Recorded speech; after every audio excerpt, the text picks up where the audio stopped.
Hello,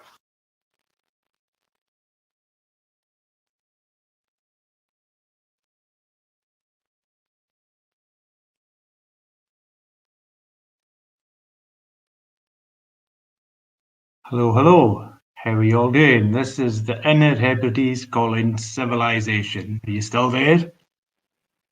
Well, we're all virtual again, and it's a shame you can't be here in Islay. And I'll try my best to keep my spirits up about that and remember and share some good whiskey because we're all making it as best we can at this point. So today we've been having events online throughout the day and now into the night. We started off with the VC team doing a Laphroaig tour extraordinaire. And then we had the chefs and bartenders at the Harbour Inn working in some pretty Laphroaig magic and some recipes for us. We had the Laphroaig Live early edition, I guess we could say at 1815 earlier. And now we have the Laphroaig Late taking us through the witching hour at the distillery. So we hope you enjoyed everything we've done today. We've tried to make it as best we can. Well, we just don't have people here, and I really just can't wait to get everyone back in the site and sharing a wee dram or two in the flesh. Okay. So for this broadcast, again, we realise maybe not all the viewers will know who I am, who this dude, what's he all about. Might not know about the mythical stories of festivals gone past. Yes, it's all true. And maybe this is your first whiskey tasting. How cool is that? So, I'll introduce myself. I am the John Campbell. And I'm using the as it's the only way I could distinguish myself from the other 15 John Campbells in the village. And this isn't a village of 26 people. So, a very common name.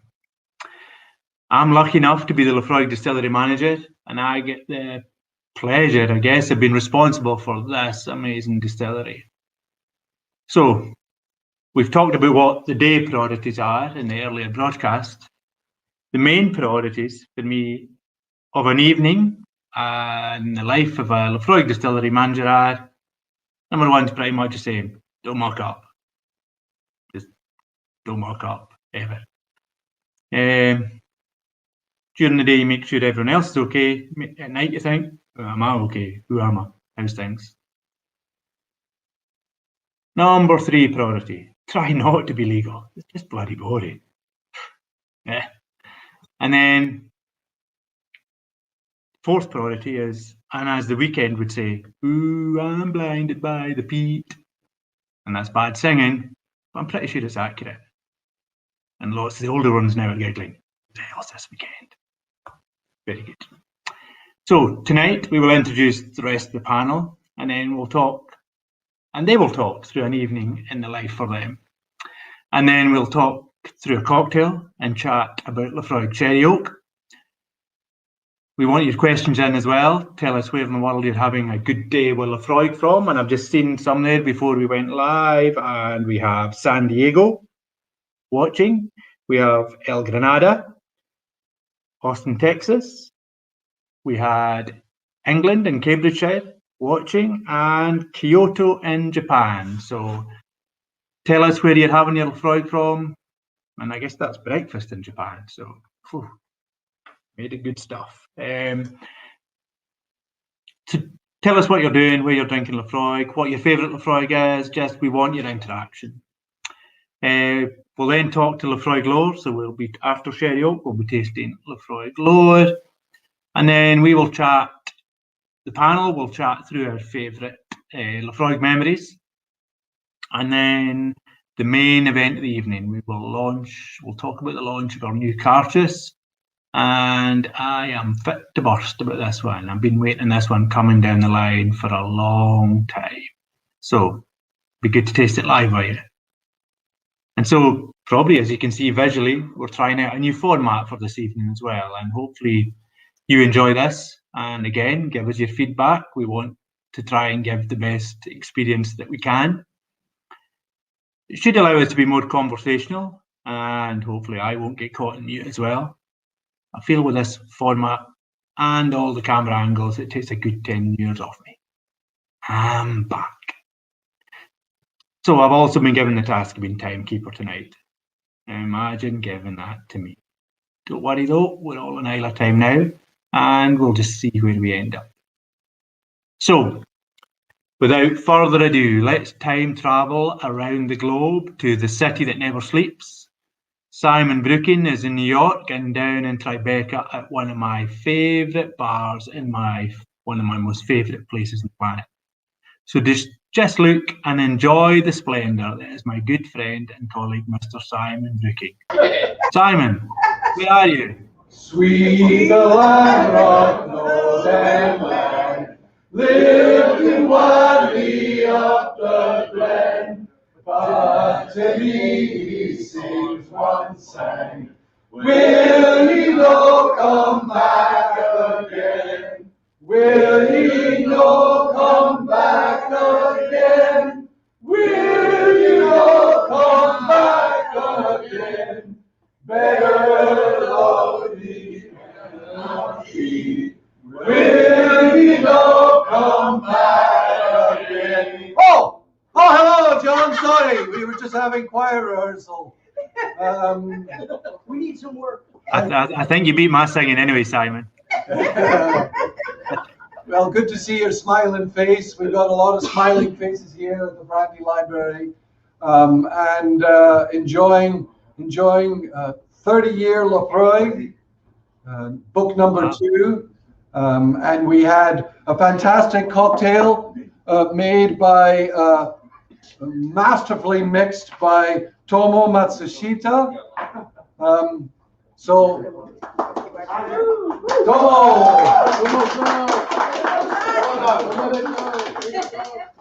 Tomo is a very special member of the staff here at Brandy Library.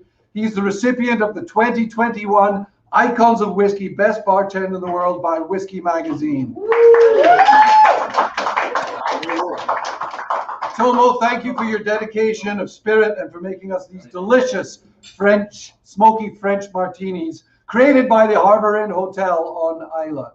Oh, there you have it there. Excellent, excellent. So for those of you that don't know me, I'm Simon Brooking, and my job is to sing the praises of the #1 selling Islay single malt Scotch, Laphroaig, the envy of many a Scotch drinker. My job is to visit the bars and restaurants, to share the story of Laphroaig with the top proprietors and bartenders in the spirits industry, as well as their customers. What is it that makes the most successful bars in the world? It is the atmosphere and hospitality. Bars like 7 Grand in LA, Cannon in Seattle, Jack Rose in Washington, DC. Tonight, we are coming live to you from one of the best whiskey bars in the world, the Brandy Library in downtown New York City, where copper, barley, and oak commune with camaraderie. And I'm here with the owner, Fèis Ìle, the sovereign. And we were just saying, it's a good day for Laphroaig. And my question for you, Fèis Ìle, right? Well, first of all, thank you for having us here today. Pleasure. But come on into the shot here a little bit more. There we go. See your lovely face. So what is it that makes it a good day for you here at Brandy Library? Well, I mean, first of all, because it's early in the day, so it's a good day. Usually it's just a good night. I've got many more to go. So that's double good, if I can say so. But to see so many familiar faces, customers who became friends over the years, and you're familiar with friendship because you've been making and cultivating a lot with Laphroaig. Not just you, but that Laphroaig is, the whiskey in the bottle. Almost 17 years later, and those are the same familiar faces. That's amazing. And here's to the bond, to friendship. So it's a good day, really good day. Cheers. It's a good day. Gorgeous. We look forward. Thank you, Fèis Ìle. We look forward to visiting the Brandy Library for another 17 years. Yes. And for those that don't know, come seek it out because it is well worth the find. It is a treasure here in downtown New York City. Thank you so much, Thank you. Linda. Thank you.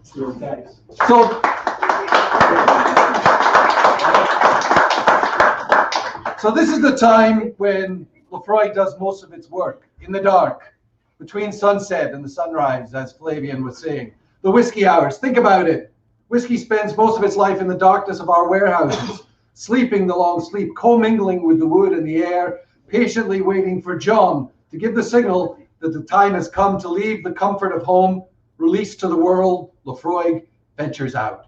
Its essence captured in a bottle until the cork is popped and Laphroaig's whiskey senses are reawakened. We raise a glass of the newest Laphroaig expression, 10-year Sherry Oak, to the Brandy Library and all the whiskey bars reopening across the world. Dedication in the workplace is no stranger to Laphroaig. Slàinte mhath. We have employees who have been working at Laphroaig for over 40 years, longer than our oldest whiskies. Tonight, burning the candle at both ends is the newest member of our Laphroaig virtual broadcast, Linda Laird. How's it going, Linda? Hey, how's everybody? You're working late tonight. Just a bit. So Linda, what is it that makes Laphroaig special at night for you? So for me, I would say our behind closed doors, Simon. So this is an experience that we have taken people behind the scenes at Laphroaig, showing parts of Laphroaig that you don't generally get to see while enjoying a few old and rare expressions along the way. There's something very special about being here at night, spending and spreading the Laphroaig love, and sharing some great stories. And of course, being in the warehouse at night, bottling your own is just, there's no other feeling like it. So yeah, that's Laphroaig at night for me. You in the warehouse, Linda? Me? If only. Linda, where are you coming from? Could you let folks know, just so to give an idea of the sense of where you are in the warehouse, in the distillery? I'm in the bar, so the lounge bar. That's where I'm situated tonight. A wee bit warmer than the warehouse. Yeah, absolutely. I'd rather be in the warehouse. Yeah, the whiskey can warm us up. Any questions from the group? We're more than happy if you have anything along the way. Okay, so thanks, Linda and Simon, and we're just about to start getting into the whiskies, etc. And we want to have a bit of fun with you as well, and we want all our consumers to be engaged and get the show going off, send in pictures. So interesting things we talked about in the earlier broadcast. You need to understand Little Pete. It was the pineapple who went on a tour at the distillery. So we had lots of fun with Little Pete earlier. So we want more nonsense to come. And as the witching hour approaches, just 16 minutes away, people start to get spooky, maybe even twitchy here in Islay. No, that's just normal. So if you want a spooky story, a funny story, or maybe a friend story, we want you just to pop your answer in the chat and just use the words spooky, funny, or friends. It's up to you, the story you get. Okay? So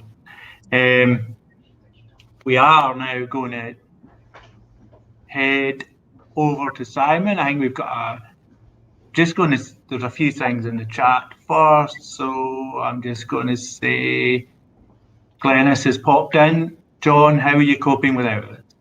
I am not. There's a hole deep in my soul, Glennis, but it'll be filled next year when you're back in Ireland. Andrew, Jack, great effort, Laphroaig team. Thanks, Andrew. And Barry saying hello from Nottingham. Here's a good question for you, Linda. Apart from Laphroaig, what's your favourite Islay whiskey? Ooh, that's tricky. I think I would have to say I quite like Bunnahabhain. Bunnahabhain's a nice one as well, especially the unpeated, something slightly different. So yeah. Okay, Simon, do you have another Islay favourite? Well, I'd have to say Bulmore, particularly most recently the 18-year Manzanilla of the Vintners Trilogy series. Lovely way. Very good. Our neighbours just up the road, who are having their Fèis Day tomorrow. That's correct. Well, it's actually today for you. Yep. It's getting closer. It's getting closer by the minute. Yep. So yeah, keep your questions coming. We'll start to talk through these, and I am going to now hand back over to Simon, and he'll talk about the cocktail, I guess, that is for this evening, and taste some sherry oak. Well, we, as I mentioned earlier, we started with the smoky French martini, which was created by the folks at the Harbour Inn Hotel. They use the 10-year sherry oak in the recipe. And hey, Tomo, do you want to? I'm going to put you on the spot. Come tell us. He has a fee as bartender of the year. So if you want to just tell folks how you made the cocktail.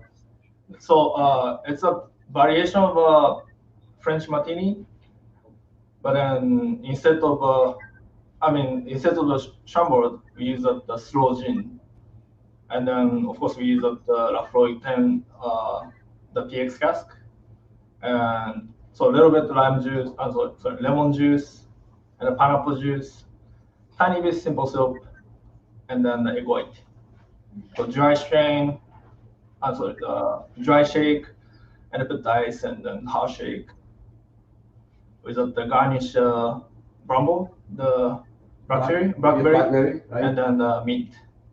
So Fantastic. And the general consensus?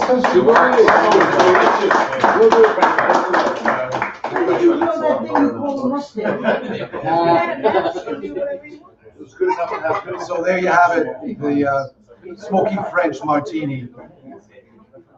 And we're using the 10-year sherry oak. 10-year sherry oak is the newest addition to the 10-year range. It is a combination of bourbon and sherry casks, finished with sherry cask, and first fill sherry in the finish, and another 10 years in a second fill sherry cask, and it's married, and it's 50% of each. But this sherry oak, bottled at 48% ABV, fantastic new addition to the range.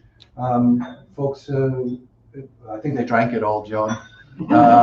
But really a great new addition to this to the 10-year portfolio for us. We've got the 10-year cask strength, we've got the 10-year sherry now, and as well as, of course, our standard 10-year. So to all of us. Do we have a toast? Do we have a toast? Yes, absolutely.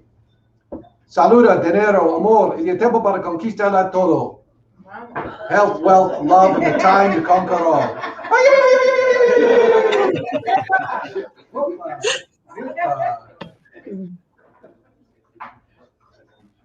Oh, thank goodness for that. That's what. And the smoky French martini. That's all. Harbour Inn Hotel.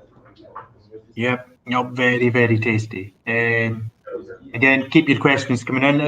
Are you seeing any questions coming through, Linda? I can definitely give shout outs. I saw Alabama, Canada, Poland, John, I got a question. DC, Berlin, India, so Belgium. So we've got folks from all over the world watching. Really appreciate that. Any questions coming through, Linda? Yeah, I've got a question for you. Who's the lovely lass behind you there, on your shoulder? This lass. It's all back to front. I'm seeing myself back to front. It's the best I've looked in ages. But this is Bessie Williamson, who is definitely one of the top two most famous people at Laphroaig, and definitely one of the most famous people in the Scotch whisky industry in the 20th century. So not just a Laphroaig icon, but a Scotch whisky industry icon as well. She was the only distiller and female distiller and owner in the 20th century in Scotland. So, but she did a lot of work, and especially in the US, North America, Canada, she did a lot of work over there promoting Scotch whisky in the 1960s as well. So she is an icon of Laphroaig, a huge inspiration to all of us here at the distillery, and I definitely know. Well, just speaking from my own point of view, she's just an amazing person. Even probably more important. So yeah, Bessie is something we're all trying to live up to here. So any questions, Linda? Are you seeing anything coming through? Got one here from Barry Dodds. It says, I have a bottle of Brodeer. Is this sherry oak? That's port, Barry. So not quite, just across the border. So yeah, it's a portwood finish. Also got another one from Josh and Andy Maxfield. Is a 10-year-old oak natural colour? Yes. Yep. If it's 48%, it'll be non-chill filtered, non-coloured, and pretty much most of our bottlings, or like 48 odd cask strengths, will all be non-chill filtered, non-coloured. A question from Glenys here. Simon, if the sherry oak was a song, what would it be? Born to be wild. Glenys, I'm not going to sing it for you. Not yet. So yeah, okay. Yeah, we've done sherry oak. So we're now going to go on to lower, and I'm going to take you through that. So finish my sherry oak here. So Lange. Lange, John. Cheers, Mario. So yes, we're going to take you through some lower now, and lower was introduced into the range in 2016. 2016, yes. So again, this one is yep. So 48% non-chill filter, non-coloured. It's a non-age statement as well, but this one really came about because on the bottles of Laphroaig, up at the top, you'll normally see the most richly flavoured of all Scotch whisky. And so during a bicentenary year, which was 2015, and somebody asked me what makes Laphroaig rich. And so I've been here for a long time. I've been here for just over 26 years now. So I started when I was 3, obviously. And I've tasted lots of Laphroaigs, lucky enough, from the early 1900s right through until now. So one of the 4 key characteristics in all the good, or probably the most revered Laphroaigs, would be it's peaty. No shit, John.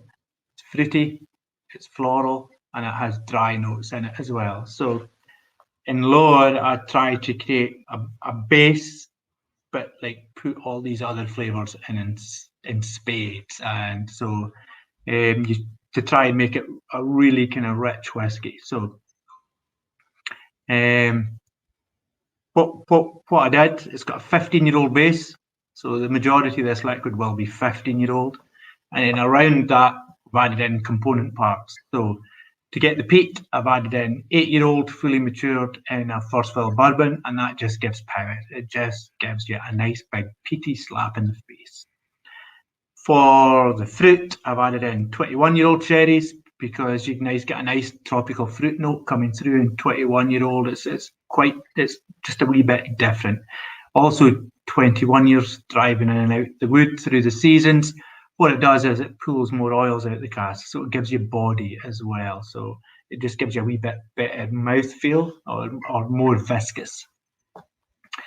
Also added in some of this type of liquid, sherry oak. So 10-year-old, fully matured in sherry casks, and you can see that just gives a different type of fruitiness as compared to the bourbon kind of tropical fruit notes coming through. This just gives a nice kind of red fruits, kind of jammy, a wee bit of dryness coming from the Oloroso as well.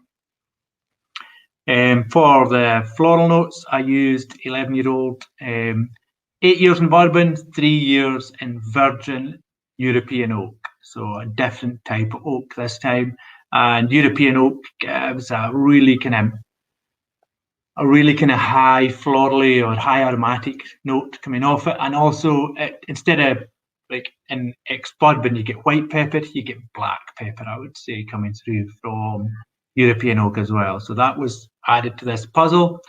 And then the last piece was dry, and just a very, very small amount of liquid that would have a really kind of dry feeling to it. So I used 9-year-old, fully matured in quarter casks, and quarter casks are smaller casks that we'll use for, I've seen somebody in the chat saying they're drinking a quarter cask just now. So there's, for the guys in the US, it's 30-gallon casks versus 50 gallons. So, and then for Europeans, that would be 125 litres versus about 200 litres. So more surface area, less liquid, the wood impacts it more, and so adds some of the kind of the oak flavours in there. So it gives it a kind of a really dry, kind of just a really kind of ashy type flavour into the liquid. So small amount of that, because dry is a flavour that permeates through.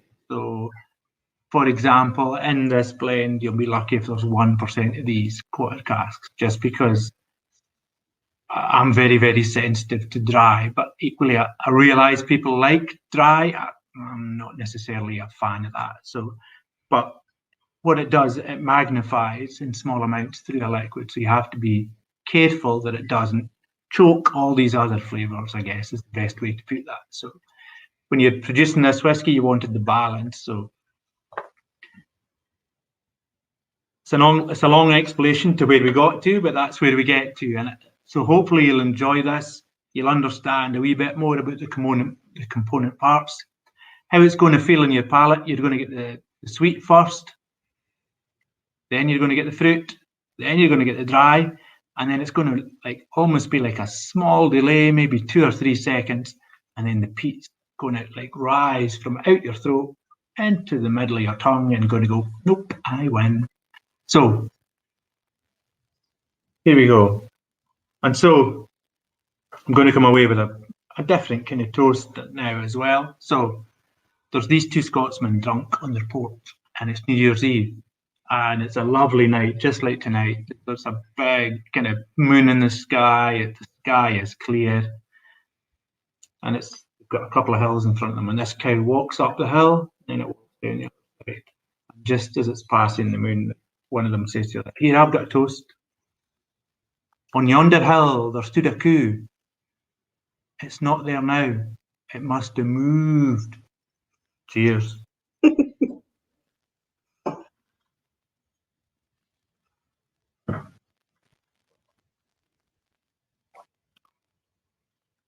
It's a big whiskey. It's a bold whiskey. Got the sweetness, now the floral notes. It feels maybe herby, florally. It's just sitting right in the middle of your tongue. Now it's moving back, moving back, moving back. And then that ashy dry, I'm taking the moisture out of my mouth a wee bit now, and then here comes the peat. And a kind of dry salt as well at the side of my tongue. Lovely, absolutely lovely. John, we're getting some reaction to your joke here. What was the reaction? Dad joke. Oh. It was a dad joke. That's the normal reaction to my joke, Simon. That's actually quite tame. John, I think it's especially for the Oscars. But I think it's a great analogy when you talk about the dryness and how it impacts with the quarter casks. the way it impacts Laphroaig.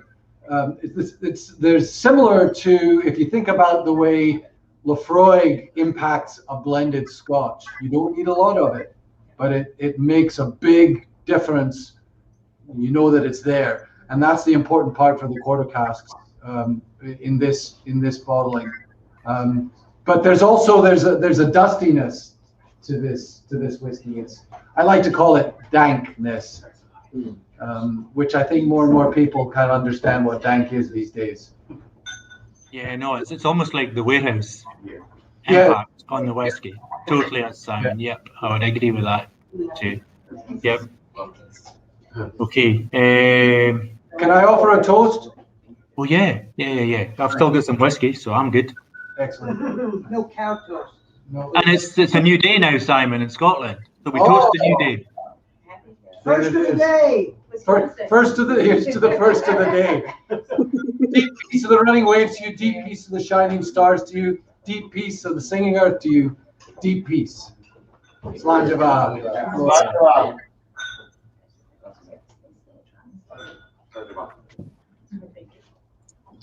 What's it like in June 2nd, John? Tell us. You come to us from the future. It's feeling good. It's feeling good, Simon. What can I say? The more Laphroaig that gets sucked, the better the day is becoming. Excellent. Yep. Okay, so we've got a few more questions. I'm going to throw out some questions now to folks. Simon, how about one of your famous witticisms? Do you know what a witticism is? Yeah. I'll give it a try. It's not the same as what I was getting from my bad jokes. Okay. So Angus is at the pub. He's always at the pub, right? And he's having issues and with overdrink, too much consumption, which we ought to say, please drink responsibly. If you're enjoying this in the safety of your own home, great. If not, please make sure you've got a designated driver. Now, with that said, Angus, known to perhaps overconsume, and he tells his good friend, my wife tells me if I come home drunk again, that's it. The marriage is off. And so his friend tells him, well, what happens? He says, well, what happens is I get so drunk that I get sick, and I get sick of myself. And his friend says, well, here, I tell you what, take this $20 note, put it in your pocket. When you get home, you've got that to clean your coat. So, all right, fine, well enough. So he overconsumes, gets home, and then he gets home, goes to bed. His wife wakes him up in the morning and says, what happened? You drank way too much again. He said, well, yes, but look, I've got $20 to pay for my laundry. And she says, well, what's the other $20 for? He said, well, that's for the guy who shat my pants.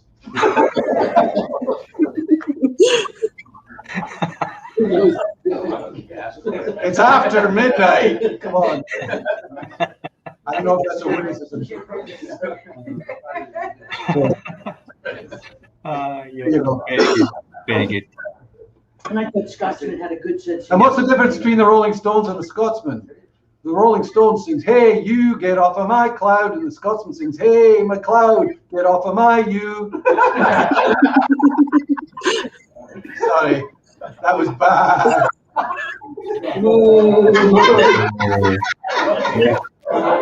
I think we're on the same level now, Simon. Get to tip your bartenders.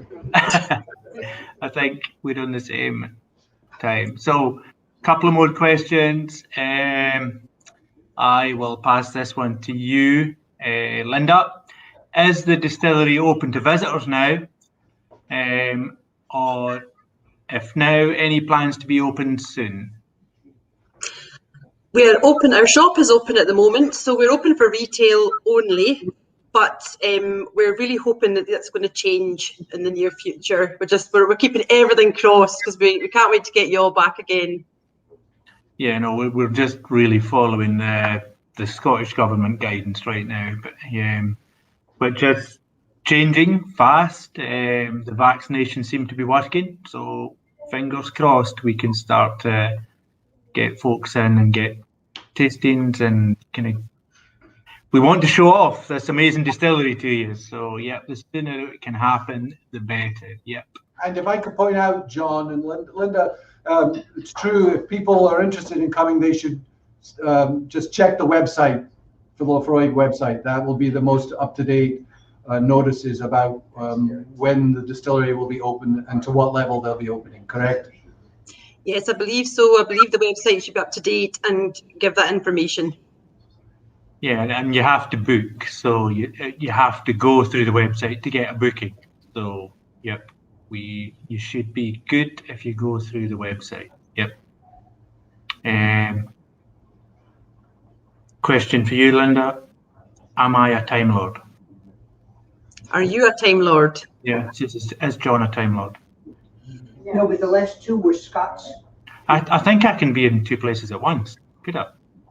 Well, definitely. I was earlier. I don't know. I think you were in here as well earlier on. You've gone. I've moved, Linda. I've just moved. Okay. It's okay. All good. And then Rick Johnson asks, John, do you see a blend of lore changing as you go forward? No, I don't see lore changing. Rick, it's a very small amount of the overall volume of what we do, but it won't change. We have released another whiskey about the same age profile with a 16-year-old in the last couple of years as well. And so we always play about with it generally around this age. We've had a 15, we've had an 18, we've had lower, we've had a 16-year-old. So we do tend to muck about with that, just because the main brand is 10-year-old, and so all stocks and focus go into that one. Yeah. Okay. So. John. Yes. Yeah, we have a question from Anthony. Howdy, John. Yeah. I'm curious, when you're making a new expression, something like lore, when that came to you or whatever, is that like you just start mixing liquid and it's like, this works, this is good, or is it you wake up in the middle of the night sweating, I have to make lore? How do the new expressions come to you?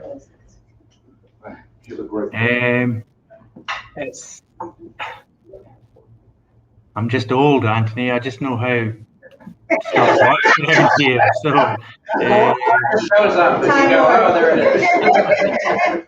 I've just got experience. I might not look it, but I'm 75. So I've been drinking Laphroaig every day for the last 50 years. But like, I know Laphroaig inside out. I know the whiskey. I know the flavours that even each warehouse produces, each level in each warehouse. So I can go into real details on the flavours. So you basically, when you're making a new whiskey, you start at the end point. What do you want the whiskey to be like?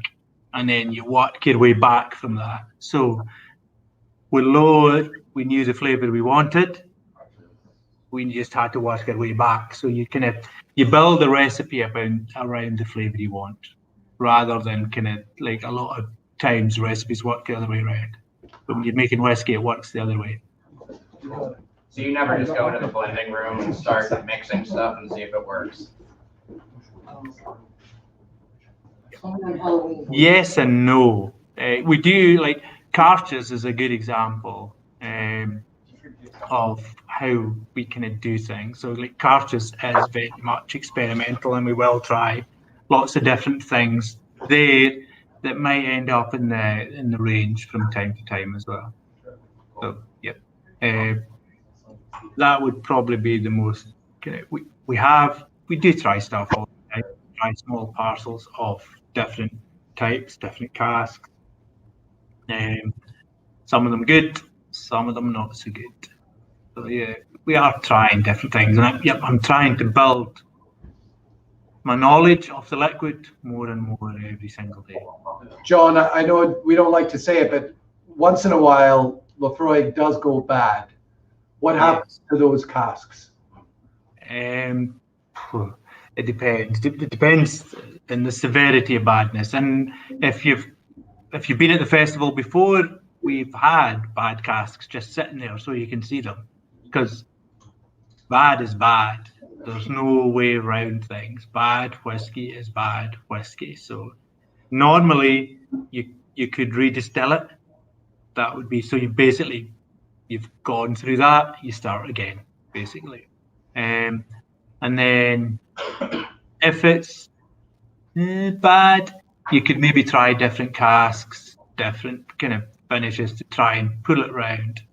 Especially if it's been in a bad cask initially, then you can rescue it, I would say. But once there's certain flavours you just can't get in your whiskey. So like if you get a cheesy note or a woody note or a watery note, it's redistill. So they are bad flavours. Okay, so thanks for the questions. Lots of good questions coming through. And so we're going to move on now, and we're going to talk about our Laphroaig stories. So, Linda, do you have a Laphroaig story to talk about? I have. I've got a few. Once upon a time, there was people coming to the distillery, and of course, we had a group of men coming in. And of course, as soon as people come through the door, we want to welcome you in, so we give you a welcome dram. So nothing out of the ordinary there. Enjoyed the dram. The next thing, the men walked out the distillery, went down to the sea, proceeded to take off their clothes and jump in the water. That was definitely an eye-opener for that time of the morning, and something I'd never encountered before. See, you've just got to be very careful after you drink a Laphroaig in the morning. You don't know what you'll do. So yeah, that's my Laphroaig story. What happened? Oh, we want to know what happened now. John, it's morning for you now. Be careful. Yeah, well, I didn't stay to see. I think they put their clothes back on, but it must have been, it was the Laphroaig. They wanted to jump, you know. Yeah. You didn't stay to see. That's right, Linda. Yeah. Yeah, don't worry, it's dark, Simon. Nobody can see a thing now. I won't be scaring the locals, don't worry. Simon, do you have a wee Laphroaig story? Well, and funnily enough, it has to do with the water and swimming. But there's a gentleman of notoriety here in New York City who goes by the moniker of Baron Ambrosia. And he was going to swim the Harlem River, open water swim the Harlem River. This was quite a few years ago. And they advertised, they promoted it in the Daily News newspaper, the local rag here. And the photograph was him lounging in a bog on top of the water with a bottle of 10-year cask strength Laphroaig.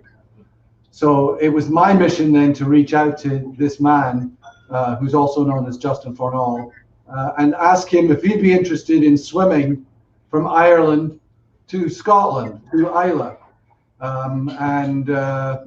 He is part of what's called the Explorers Club, which their mission is to do something that's never been done before. And so he got back to me and said, I'm sorry, people swim from Ireland to Scotland all the time, or actually Scotland to Ireland. That's what the Irish are, just Scots who learned how to swim. That's what we like to say.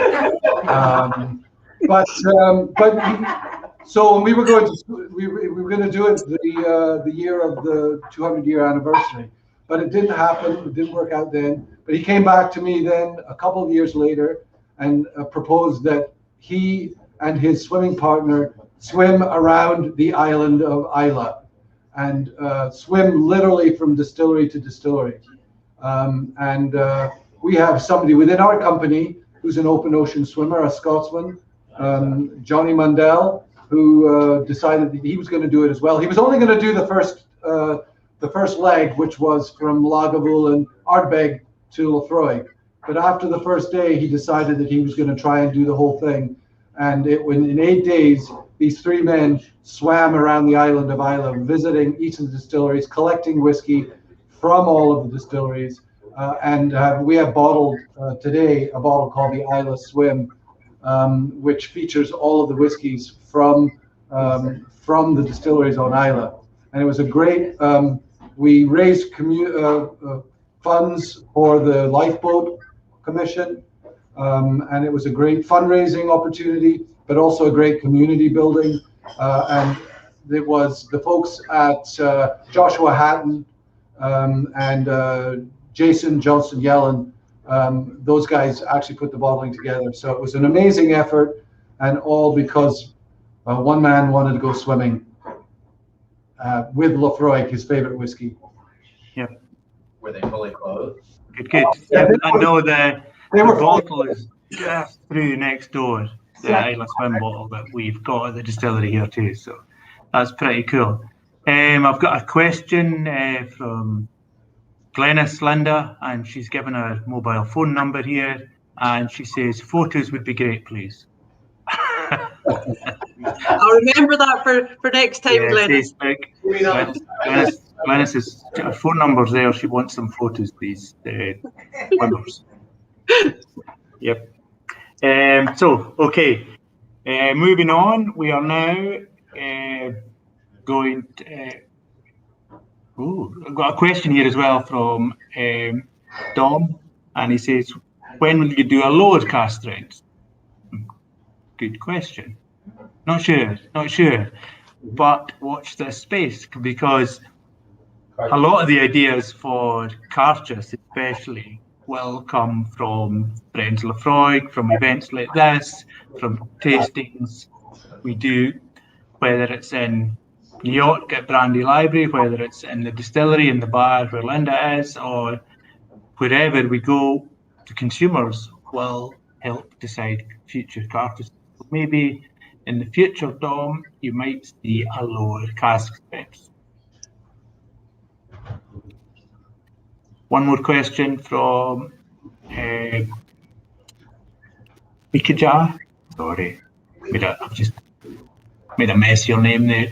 Would you consider doing a rum cask finished whiskey? Doesn't come from Islay very often, and would love to taste what Laphroaig would come up with. We have tried some in the past. They haven't worked. It's been a bad experiment, is what I would say so far. So we haven't found the right rum, maybe. We do have a rum within the business as well. We have Cruzan, and I have asked for some Blackstrap rum casks. So there might be an experiment going on, but you didn't hear that from me. So we're looking to try and do that and find a way, but the balance isn't great so far. So we're just looking to get that balance, because I guess when you drink a Laphroaig, you want to taste Laphroaig. Yes, but like you can't taste something else completely. So when you see Laphroaig in the bottle, you have to taste peat, smoke, seaweed, salt, all these flavours.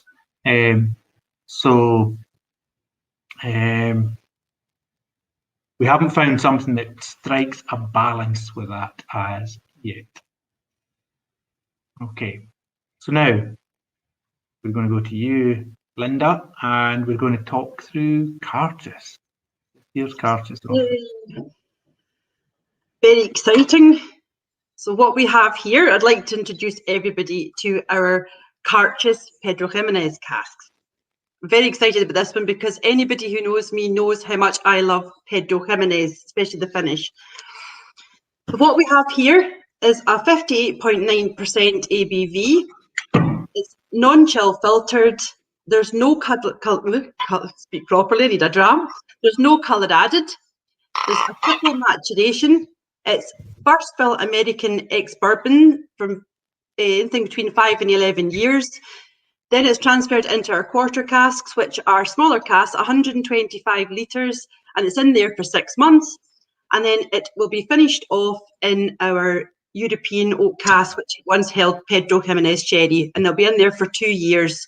So you have this lovely end result. Okay, and of course, Carchus means friendship in Gaelic.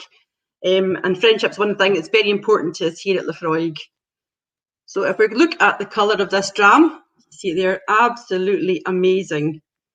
It's very viscous, very thick. It is just gorgeous, a deep mahogany kind of colour. And on the nose, wow, that is lovely. Very sweet. You've got all your kind of sherry smells coming forward. You get that typical Laphroaig peat, which we all love.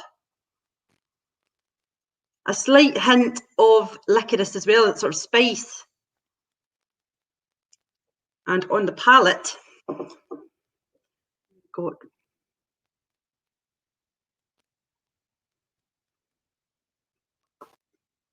oh wow, wow.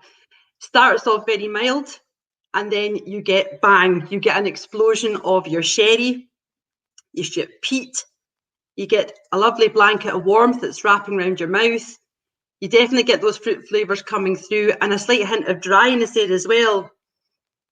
And a very long, sweet finish. This finish is still going. It seems to just go on and on. What about yourself, John? Yeah, no, I was going to ask, Linda, you've tasted the PX we do for duty free. How does this one compare? So like, if you had to tell the folks at home who PX might be one of their favourite Laphroaigs, and I know a lot of folk that it is, how does the Carchus PX compare to the regular PX and duty free travel retail? This one is, I would say you get such you get a lot more kick with the new Carchus than you do with the PX. Of course, the difference being that there is water added to the PX cask that you would be able to buy in duty free. And our Carchus, of course, no water has been added, so you get the extra. We have, I don't know if you can see here, so this is the difference between the two colours. So this one is our Carchus festival bottling, and this one is our PX cask. You can just see the difference. Yeah. The Carchus is so much thicker as well. It's lovely. Can you do that noise again? I can't. Because I was just wondering, is that the noise you made when you saw all these guys going in swimming as well? I didn't look. I didn't. Yeah. Ross must be watching this broadcast, is he? Yeah. Okay. No, and what can I say? Oh, if you don't like this, you don't like whiskey. It's time to give it up. That's all I'll say about this. It's just so intense. The flavors are just. It's like it's almost like there's too many flavors in the glass, and they're all trying to get out, and they're all coming at you all at once. I think that's a wee bit of the cask strength as well, because it's up to you when you're drinking a cask strength whiskey to slow this process down. But like,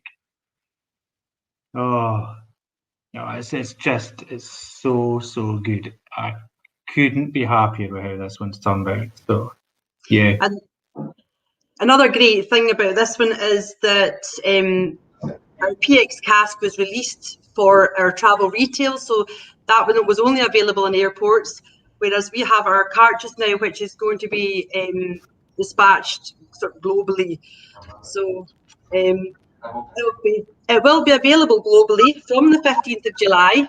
And we have got some here at the distillery, which will go on sale after the Fèis. But for everybody who won't be able to visit us, you'll be able to get it from laphroaig.com and specialist whisky retailers in the US. And that's also from the 15th of July. So get those dates in your diary. Okay, so 15th of July. If you're not in Islay, 7th of June if you are.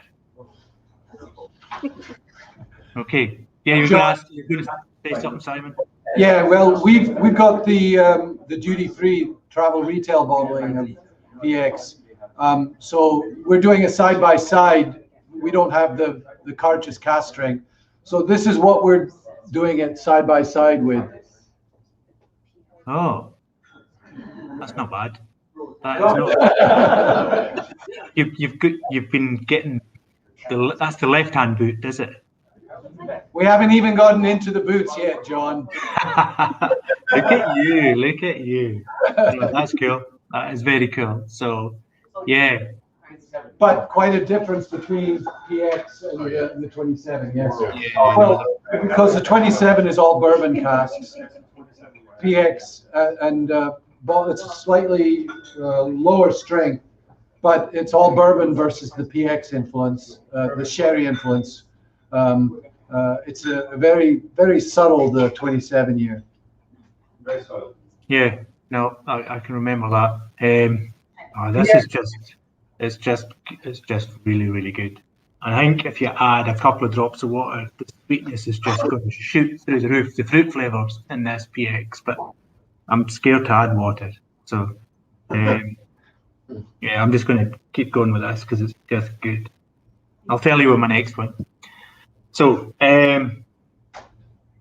we are going to so we've now, that's the 3 kind of whiskies tasted. I really wish you could taste it and you will be able to soon. We've got some more questions. So,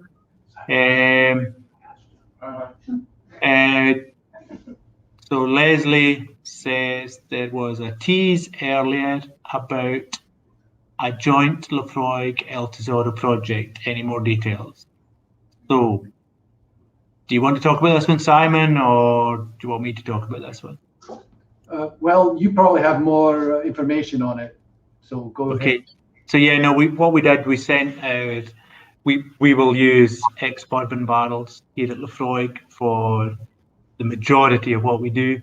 We sent some over to our sister distillery in Mexico at El Tesoro, and they will have matured their tequila in ex-Laphroaig barrels, and I think it's for just about a year. And Carlos, who's the distiller at El Tesoro, has decided when the finishing or the maturation is correct, and so we will be launching a kind of El Tesoro Laphroaig joint venture project later in the year, and I'm kind of thinking I'm quite excited to taste some of it as well, because it might be a wee bit mezcal-y feeling as well with that kind of smoky Laphroaig casks. So, Mozart. Whiskey looks great, but who was the handsome guy with the tattoos during the Harbour Inn section? Do you know who that was, Linda? Mark. Mark. That's Mark. And then there's another question here from Watchman999. What Laphroaig bottlings have colour added? Do you know that, Linda, or do you want me to talk to that? I'll let you do that, John. You know better than me. The only one that we will say is 10-year-old, and it's just been that way forever, because back in the day you had to add colour. Now we just reserve the right to add colour to the 10-year-old. Again, as I said earlier, if it's cask strength, if it's 48%, it's non-chill filtered and it's non-coloured. And most of our bottlings will be in that range nowadays. Okay. And then what else have we got coming through?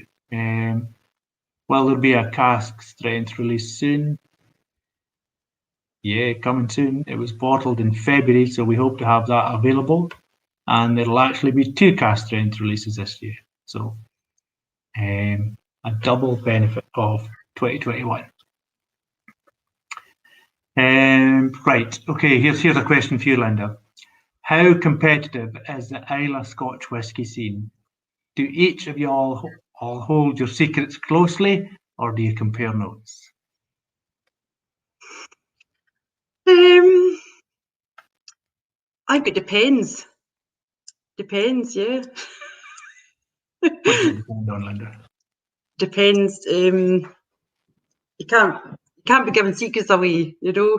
Can't be giving secrets away at all. But I'll say over here is very, very friendly. There's no real competition. It's just friendly competition. We all like to help each other. So if it's going to help to share secrets to some other then yes, definitely. I think we would do that. Yeah, I agree. We all just make it the way we make it. We all follow a similar process. We all have kind of one or two or three things differently that make us unique, and we just add who we are. And you're also living on an island. Yep. So there's a lot gets shared in very good ways as well. I was talking about the camaraderie earlier on. There's when other distilleries need assistance, we reach out, we help, because particularly during the winter, when things shut down, you need help, you go to your neighbor. There was a question up there earlier. Somebody was asking, do you guys play pranks on each other? Do you play pranks on each other? Yes. Hey, John, I know we're getting close to wrapping up. Mario has a question, one last question. Okay. John, I was a huge fan of the Travel Retail 1815, which I've not seen because I haven't been traveling. I'm wondering if that's something you're planning on continuing, or if that is now going to be part of the past. Right now, it's still going. The travel retail range has been reviewed, Marco. So probably get there soon. But Lower has quite a lot of that type of flavour in it too, I would say. So it should. The 1815 is it's a fully matured and virgin European oak. So it did have that really black, peppery, florally bite. So you get quite a lot of that in Lower, but not as much as the 1815, obviously. So, and if I'm travelling, I'll bring you a bottle. Hopefully soon. We got it on film, John. That's okay. I'll be very happy to be travelling sometime soon, hopefully, especially to New York. So that's all good. Right, so we are just about there. We did have, we had way back an hour ago, we were asking what kind of story you wanted to hear, and you've said spooky story. So I think that's Linda's. Spooky story. Word on the street has it that one of our warehouses, back in the day, we had one of our warehousemen working in there up on the upper floor, and heard a lot of noise going on down below. He came down the stairs, there was nobody there, nothing happening. So he went back up again, and of course, same thing happened again. He went down the stairs, of course, there was nobody there. So he went over to the tea room to find out what was going on, who was playing a prank on him, and nobody had been back to the warehouse at that point. So what was in there? Ooh. I think he was maybe dipping a wee cask or two while he was in there, I think, Linda. Quite right too. No, I used to, like, way back in the day when I did some real work, physical work in the malt barns, I used to hear footsteps. I was like, on night shift, you'd be convinced you heard footsteps. And emotional is probably not a word you'd use to describe me, but can be, but like generally I'm a scientist. So like I ran upstairs as fast as I could into the barley loft, looked, nothing. And then came back downstairs, and then about 2 hours later, footsteps in the loft again, ran upstairs as fast as I could, nothing. And then the next week, another moment on night shift, heard the footsteps, ran upstairs, saw this person standing on the wall and standing up at the top, looking over and looking down. And he says, like, I've never seen a picture of this person since. And then about maybe 15 years later, the person comes into my office, and if you could see what I'm looking at right now, there's a picture of Ian Hunter on the wall. And he said, that's the person I saw in the loft. So 15 years later, we found out that it was Ian Hunter that's stepping up in the loft, keeping an eye on how the malt barons is doing at Laphroaig. So yes, beware. We have done midnight tastings up there as well. So some good tastings, especially a really good one about 15 years ago where we went into one of the kilns and we were tasting 30-year-old Laphroaig, 40-year-old Laphroaig. We did a tour of the distillery, and then we set off fireworks at 2 o'clock in the morning. So, yeah. Had to phone all the neighbours in the morning and say, don't worry, it's all okay, it's all good. Just having fun. So, yes, so Spooky One, thanks again for your support. I am just going to, I'll do my goodbyes first, then I'll hand over to Simon, and then Linda can kind of take us out. So, yeah, just cheers. Thanks. It's been a day, been a long day, but a good day. I need to see you all. So come to Islay next year, and we will see you all and have a dram. So here's to us. There's none like us. God damn the rest. Blanche. Slàinte, John. So we may be saying good night to you, but we're not saying goodbye to these good folks here. It's nowhere near midnight. So it's time to pull something out of the boot. So what's in your boot, Simon? I'm going to show you, John. Ooh. What is it? It's the Amontillado. Ah, right. This goes back to, was this 2016? Yeah. But this was a couple of years later. So yep. So we're going to enjoy some whiskey out of the boot, and we have 2 boots too. So yeah, we don't want to be walking around in circles or have one wet foot. There's a famous pizzeria in New York City called Two Boots. there is, yeah. So I'm going to wish you both, to all of the folks on Islay and to everybody around the world, a good night, and or a good morning, as the case may be. And we'll send you off with this. Sleep, sleep tonight, and may your dreams be realized. If the thundercloud passes rain, then let it rain, let it rain, rain on me. Happy Fèis 2021. Thank you, Friend Library. Thank you. It's good to be back. Give up the camera and stick to singing. Beautiful. Cheers, John. Cheers, Linda. Cheers.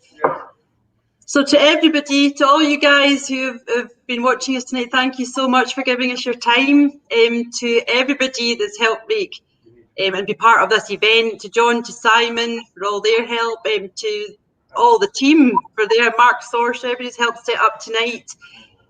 Whether you're not long up, whether you are just going to bed, or even if you set your alarm specially to be able to join us tonight, we would all like to thank you for giving us your time, for all your questions, for your pictures earlier on, and we're all really looking forward to seeing you back on Islay again, hopefully very soon.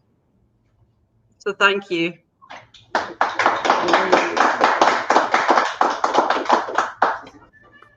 Cheers, everybody.